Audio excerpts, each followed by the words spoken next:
begin, I will talk a little bit about how our decision-making came to unfold. So to begin, I have to take you back to 1950.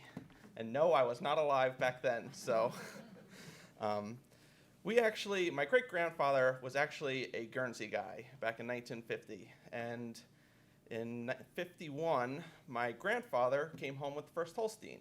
And that was the first squabble in the family. You're going to notice as each generation takes over, there's going to be some decision process that causes some kind of squabble. So in 56, my grandfather formed the Bow-Ankle prefix. I get questions on that all the time about what it stands for.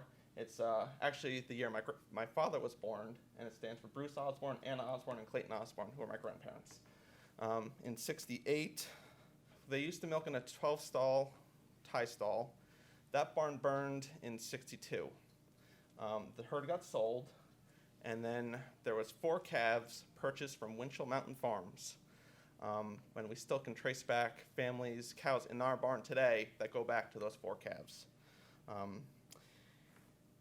In 68, we started testing with the HAA. Our Elton Tibbetts was our tester back then, and he was one of the last guys to actually test the butterfat on the farm in his car. 76, we started classifying. We were always registered, but in 76, we started classifying, and then 77, we joined Yankee Milk, which later became Agrimark. In 77, the barn down back in Somers got built, and we expanded the herd to 24 cows. Followed by, in 1990, we moved the farm to Sharon Springs, and that was my father and uncle's decision, so that was the second squabble in the family. We were the second to last dairy down in Westchester County, the last one being Hilltop Hanover, which Dave Younger was a big influence on my family's with the registered Holsteins. The transition to robots. When I was at Cornell University from 2007 to 2011, I met one of my closest friends and one of the most influential people in my life, Clayton Heminger of Hemdale Farms in Seneca Castle. Through those 4 years together and beyond, he introduced me to the robotic milking systems, and we were up at his farm numerous times throughout our college tenure. When I graduated in 2011, we talked about robots, but at the time they were unpractical, and my father and uncle just laughed. But as time went on, the robots started to intrigue my father and uncle. And in 2015, Lely, Vermont finally put a branch down in Greenwich, New York. And everything started to roll from there. Now, I know on the slideshow it looks like a Lely brochure with everything all the decision making that went into this process, but it really is true that every aspect of how you handle the cows, your life, the way you manage the herd changes. So the biggest thing was we didn't want to lose our identity, but we knew we couldn't stay the same. And we didn't want to go to a freestall with a parlor, so robots were the natural choice. And then on June 13th, 2017, after 6 years of planning, we finally started milking robots. And I know that's weird that I remember the date, but it gets ingrained in your mind the day you start milking. It does. And so we put 2 Lely robots in. We started with the one, milking the 60 cows out of there. And then we put the second one in March of 2018. When we first went over, our 2 main concerns being registered were classifying and testing.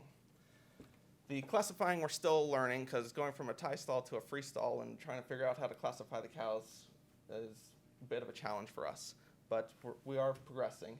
The second thing is the testing. We were testing, as I said, with DHAA. So we began testing in 2018 on TriStar. We were doing DHAA, and it was kind of cumbersome. They would bring in their shuttle we'd have to hook it up to the robot, and then the tester would leave, and we were in charge of everything, making sure all the samples got taken correctly. Occasionally it would miss, and just some drawbacks to that system. At first we thought we were going to save money on the system because with the tester, when you're in the tie stall testing, the tester is there the whole time, going down the list, marking the cows. We figured with the computer generating the reports, the tester would just print off the reports and be done with it, but that wasn't the case. We actually went up in our costs with testing. In 2000, so we first heard of the TriStar program in the Pulse. So through some inquiring, that's when I first met Bill on a lengthy phone call out in California. The transition was very simple. I got in touch with Lisa out of their office, signed a waiver, all the information went over, and we haven't looked back since. Once a month, Lisa contacts me through email. I just copy and paste our tank weights from Agrimark, and that goes right back, and it's a 20-second thing to do. It's super simple. You don't have to screw around with a shuttle in the milking in the robot room. One of the concerns with our previous testing was, for some reason, our pedigree, our production records weren't making it on the pedigree. So through this system, since ATA, Agritech Analysis, is paired with Holstein Associated, it made it so much simpler to upload everything onto our pedigrees. Through this program, I truly believe that the data is more accurate.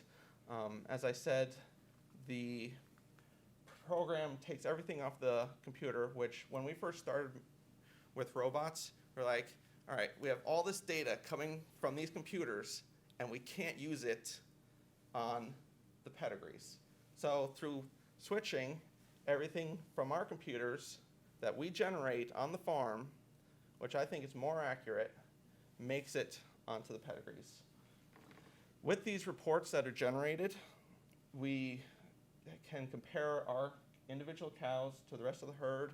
We get better genetic evaluations on them. We use it for culling reasons, breeding purposes, and the program is much more economical, as one test, or the full year of testing with ATA is even less than 1 month of testing with our previous program. So this is where we are today. The transition from a tie stall herd to a robotic dairy was a very large undertaking for my family. But we didn't want to lose our identity, being registered. I feel that the transition went well. And with programs such as TriStar AMR, it made it so much simpler and much more sense than staying with our current program.